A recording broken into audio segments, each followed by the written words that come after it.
Hello every one, our own കുവൈറ്റിൻ്റെ ഏറ്റവും പുതിയൊരു informative വീഡിയോയിലേക്ക് എല്ലാവർക്കും വീണ്ടും സ്വാഗതം.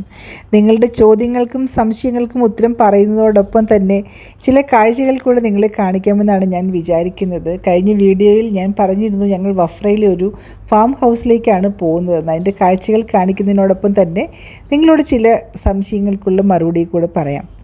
ആദ്യമായിട്ട് എന്നോട് ഒരാൾ ചോദിച്ചിരിക്കുന്നത്, ഇവിടെ വന്നതിന് ശേഷം, അതായത് അദ്ദേഹത്തിൻ്റെ വൈഫിന് ഇവിടെ പ്രൈവറ്റ് ഹോസ്പിറ്റലിൽ സെലക്ഷനായിട്ടിരിക്കുകയാണ്. അപ്പോൾ പ്രൈവറ്റ് ഹോസ്പിറ്റലിലേക്ക് വന്നതിന് ശേഷം MOHലേക്ക് കയറാൻ പറ്റുമോ എന്നാണ് അവർ ചോദിക്കുന്നത്. തീർച്ചയായിട്ടും ഇത് വളരെ ബുദ്ധിമുട്ടുള്ളൊരു കാര്യം തന്നെയാണ്. കാരണം പ്രൈവറ്റ് ഹോസ്പിറ്റലിലേക്ക് ഇവിടെ വന്നതിന് ശേഷം നോ ഒബ്ജെക്ഷൻ സർട്ടിഫിക്കറ്റ് കിട്ടാനായിട്ടും അതുപോലെ റിലീസ് കിട്ടാനായിട്ടും ഭയങ്കര പാടാണ്. അതുകൊണ്ട് തന്നെ നിങ്ങൾ പ്രൈവറ്റ് ഹോസ്പിറ്റലിൽ വന്ന് വർക്ക് ചെയ്യുക എന്നുള്ളത് ഏറ്റവും ലാസ്റ്റായിട്ടുള്ളൊരു ചോയ്സായിട്ട് നിങ്ങൾ കണക്ക് കൂട്ടിയാൽ മതി. നിങ്ങൾക്ക് MOHൻ്റെ ഓഫർ ലെറ്റർ വന്നെങ്കിൽ അതിനുവേണ്ടി വെയിറ്റ് ചെയ്യുക എന്നുള്ളതാണ് എനിക്ക് പറയാനുള്ളത്. നിങ്ങളിപ്പോൾ കാണുന്നത് വഫ്ര ഫാം ഹൗസിൻ്റെ ചില ഭാഗങ്ങളാണ്. പുറത്തൊരു ടെൻറ്റ് പോലെ അവർ കെട്ടിയിട്ടുണ്ട്. പിന്നെ ഈ കാണുന്നതൊക്കെ വളരെ മനോഹരമായിട്ടുള്ളൊരു സ്ഥലം തന്നെയാണ്.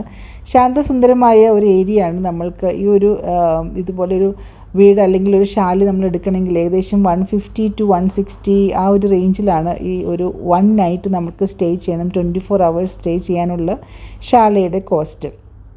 എന്തായാലും അതിൻ്റെ ഏരിയാസൊക്കെ നിങ്ങൾക്ക് കാണാം. ഞങ്ങൾ ചർച്ചിലെ കുറച്ച് ആളുകളൊക്കെ ആയിട്ടാണ് ഇവിടെ നമ്മൾ സ്റ്റേ ചെയ്യാനായിട്ട് വന്നിരിക്കുന്നത്. ആളുകളുടെ പ്രൈവസിയുമായിട്ട് ബന്ധപ്പെട്ട കാര്യങ്ങളായതുകൊണ്ട് തന്നെ ആളുകളെ കാണിക്കാൻ ഞാൻ താല്പര്യപ്പെടുന്നില്ല. അപ്പോൾ ഞാൻ പറഞ്ഞു വന്നതുപോലെ തന്നെ നിങ്ങൾ ഇവിടെ വന്ന് പ്രൈവറ്റിൽ നിന്നും മിനിസ്ട്രിയിലോട്ട് കയറുക എന്നുള്ളത് വളരെ വളരെ ബുദ്ധിമുട്ടുള്ളൊരു കാര്യമാണ്. അതുകൊണ്ട് നിങ്ങൾ ആലോചിച്ചതിന് ശേഷം മാത്രം തീരുമാനമെടുക്കുക. അല്പം ഡിലേ ആണെങ്കിൽ പോലും MOHലേക്ക് വരിക എന്നുള്ളതാണ് എൻ്റെ ഒരു സജഷൻ. പിന്നെ പലരും ചോദിച്ചിട്ടുണ്ട്, 1 year കഴിഞ്ഞ് നമുക്ക് ലഭിക്കുന്ന ഒരു ലീവ് ഉണ്ടല്ലോ, അത് വിത്ത് ഫുൾ പേയ്മെൻ്റ് ആണോ എന്നുള്ളത്. തീർച്ചയായിട്ടും നമുക്ക് പെയ്ഡ് ലീവാണ് നമുക്ക് കിട്ടുന്ന 35 days. അപ്പോൾ അതിനെക്കുറിച്ച് നിങ്ങൾക്ക് ആർക്കും വറി ചെയ്യേണ്ട ആവശ്യമില്ല.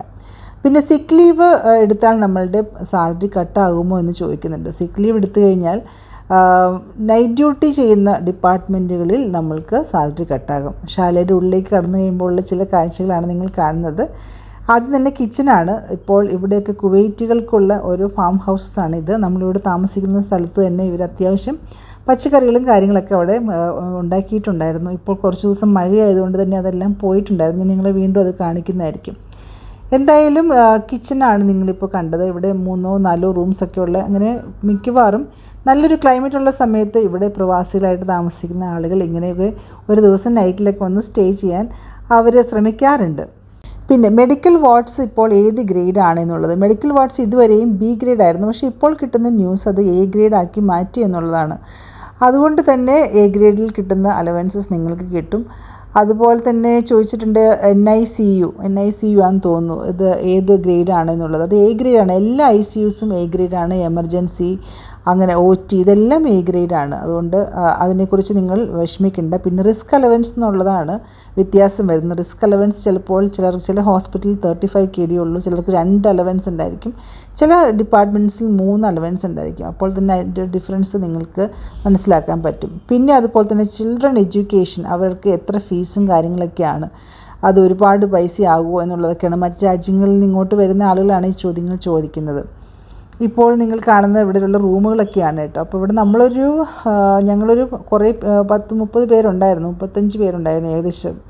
അപ്പോൾ അവർക്കൊക്കെ എല്ലാവർക്കും കൂടി ഇവിടെ അക്കോമഡേറ്റ് ചെയ്യാൻ പറ്റില്ല. പക്ഷേ എങ്കിലും പുറത്ത് നിങ്ങളൊരു ടെൻറ്റ് കണ്ടല്ലോ. പിന്നെ അതല്ലാതെ ഇവിടെ ദിവാനി എന്ന് പറഞ്ഞ് വേറൊരു സ്പേസും കൂടെ ഉണ്ട്. അവിടെയൊക്കെ ആയിട്ട് അക്കോമഡേറ്റ് ചെയ്ത് വളരെ നല്ല സന്തോഷകരമായിട്ടുള്ളൊരു സമയമായിരുന്നു. അപ്പോൾ കുട്ടികളുടെ എഡ്യൂക്കേഷൻ എന്ന് പറഞ്ഞാൽ ഇവിടെ പല രീതിയിലുള്ള സ്കൂളുണ്ട്. അറബിക് സ്കൂളിലൊന്നും ആരും ഇന്ത്യൻ ആളുകളും കുട്ടികളെ വിടാറില്ല. അപ്പോൾ നമ്മൾ ഇന്ത്യൻ മാനേജ്മെൻറ്റ് സ്കൂളിലാണ് സാധാരണ വിടാറുള്ളത്. പിന്നെ അവിടെ തന്നെ ഫീസ് ഡിഫറൻസ് ഉള്ള പല സ്കൂളുകളുണ്ട്. ബേസിക്കായിട്ട് നമ്മളൊരു വർഷത്തേക്ക് ബുക്സും കാര്യങ്ങളൊക്കെ വാങ്ങുവാണെങ്കിൽ ഒരു 50 KD ഒക്കെ ഒരു വർഷത്തേക്ക് വരാം. പിന്നെ ഫീസ് വരികയാണെങ്കിൽ ഒരു 100 to 150 KD ഡിപ്പെൻഡിങ് ഓൺ നമ്മളുടെ കുട്ടികളുടെ ഏത് ക്ലാസ്സാണ് എന്നുള്ളതനുസരിച്ചാണ്.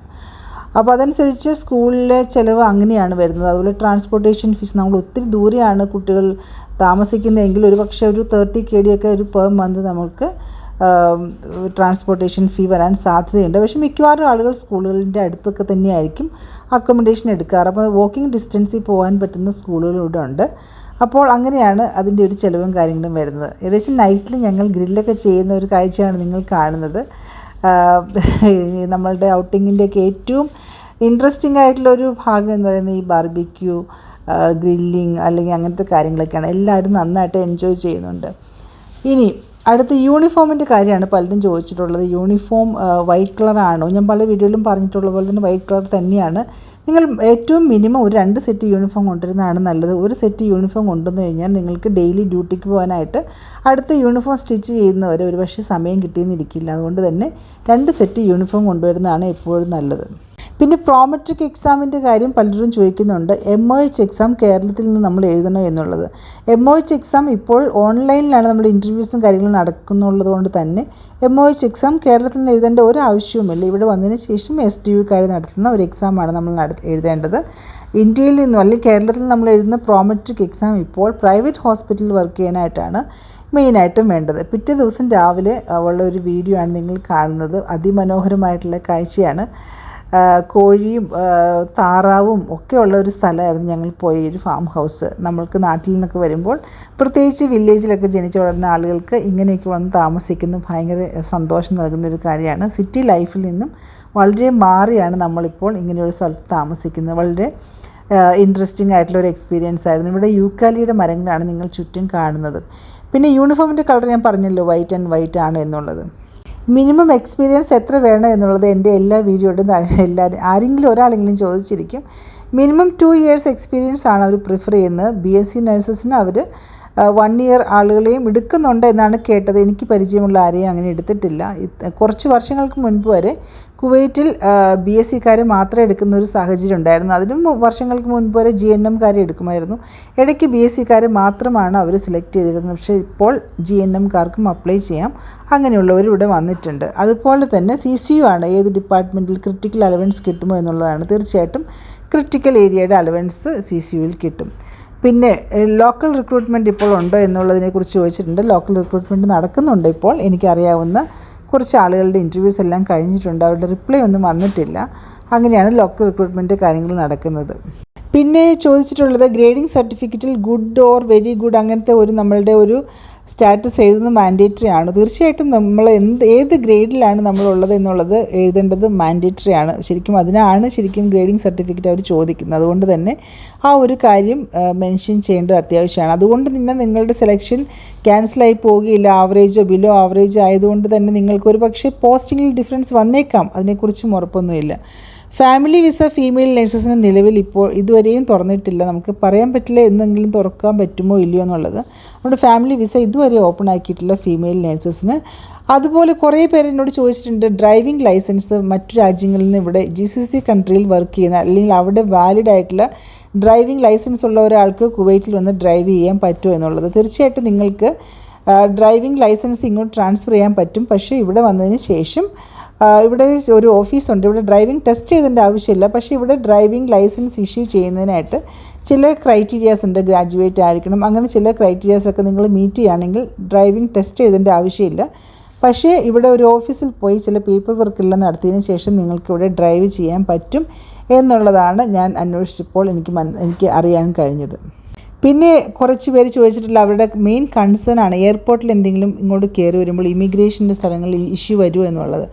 അതിനെക്കുറിച്ച് ഇപ്പോൾ എനിക്ക് ഒഫീഷ്യലി ഈ വന്ന ആളുകൾ എന്താണ് ചെയ്തതെന്ന് എനിക്ക് പറയാൻ പറ്റില്ല. പക്ഷേ എന്തായാലും അതിനെക്കുറിച്ച് എന്തെങ്കിലും ഒരു തീരുമാനം MOH ചെയ്യുമെന്ന് വിചാരിക്കുന്നു.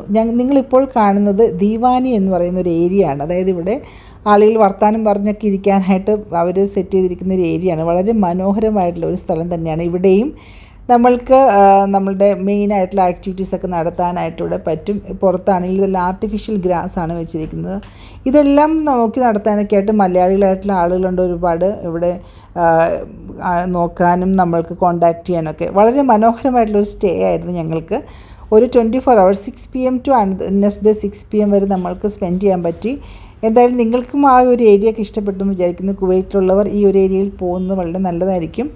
എന്തായാലും നിങ്ങളുടെ ചോദ്യങ്ങൾക്കും ആൻസർ ചെയ്യാൻ പറ്റിയെന്ന് ഞാൻ വിചാരിക്കുന്നു. Thank you for watching. തിരിച്ച് ഞങ്ങൾ ബാക്ക് ടു അബ്ബാസിയയിലോട്ട് പോയിക്കൊണ്ടിരിക്കുകയാണ്. ഏകദേശം 1 അവർ അതിൽ കൂടുതൽ ജേർണി ഉണ്ട് ഞങ്ങൾക്ക്. അപ്പോൾ നമ്മുടെ നാട്ടിൽ കാണുന്ന ഒരു ആംബിയൻസ് ആണ് ഇപ്പോൾ റോഡ് സൈഡിൽ നിന്ന് നിങ്ങൾക്ക് നോക്കുമ്പോൾ കാണുന്നത്. കുവൈറ്റിൽ ഞങ്ങൾ താമസിക്കുന്ന സ്ഥലത്തൊന്നും ഇങ്ങനെയല്ല, ബിൽഡിങ്ങുകൾ മാത്രമേ ഉള്ളൂ. Once again thank you for watching.